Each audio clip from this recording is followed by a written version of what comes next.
Hi, అందరికీ నమస్కారం. నేను మీ పల్నాడు పిల్లని. అందరూ ఎలా ఉన్నారు? ఈరోజు మనం చికెన్ పలావ్ ఎలా చేయాలో చూద్దాము. ఆనియన్స్, పచ్చిమిర్చి, టమాటాని కట్ చేసి పక్కన పెట్టుకోండి. ఇప్పుడు స్టవ్ ఆన్ చేసి ఒక ప్యాన్ తీసుకొని 2 స్పూన్స్ నెయ్యి వేసుకోండి.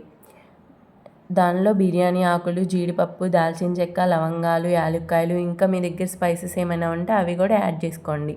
అవి ఫ్రై అయ్యాక ఆనియన్స్, పచ్చిమిర్చి వేసి ఫ్రై చేయండి. ఫ్రై అయ్యాక టమాటో వేసి ఫ్రై చేయండి. 1 టేబుల్ స్పూన్ పసుపు వేసుకోండి. బాగా కుక్ అవనివ్వండి. చికెన్ పలావ్ మన ఇంట్లో వండితే పక్కింట్లోకి కూడా వాసన వచ్చేలా ఉండాలి. ఇప్పుడు కొత్తిమీర, పుదీనా వేసుకొని ఫ్రై అవనివ్వండి. చాలా టేస్టీగా ఉంటుంది. ఒకసారి తిన్నారంటే మళ్ళీ మళ్ళీ కావాలి అంటారు.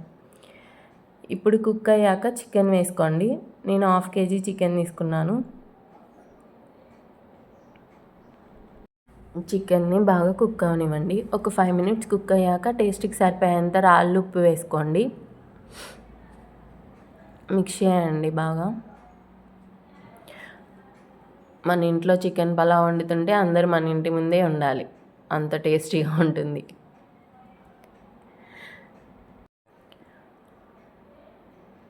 బాగా కుక్ అవనివ్వండి. అల్లం వెల్లుల్లి పేస్ట్, జీడిపప్పు వేసుకొని బాగా మిక్సీ పట్టుకున్నాను. అది ఒక 1 స్పూన్ వేసుకొని మిక్స్ చేయండి.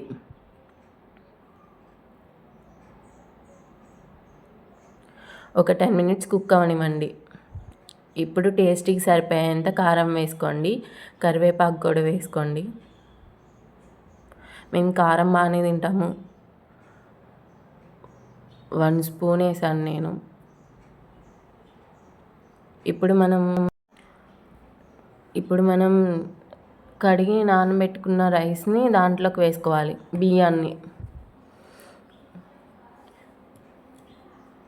బాగా మిక్స్ చేసుకోండి. ఒక 5 మినిట్స్ కుక్ అవనివ్వండి.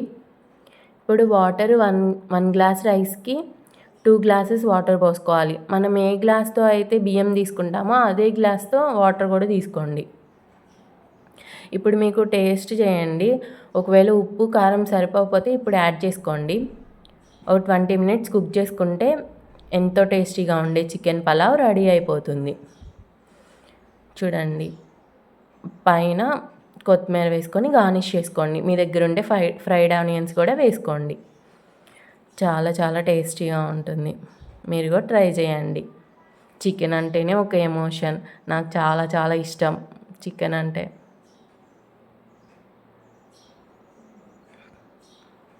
ఇప్పుడు సర్వ్ చేసుకుందాము.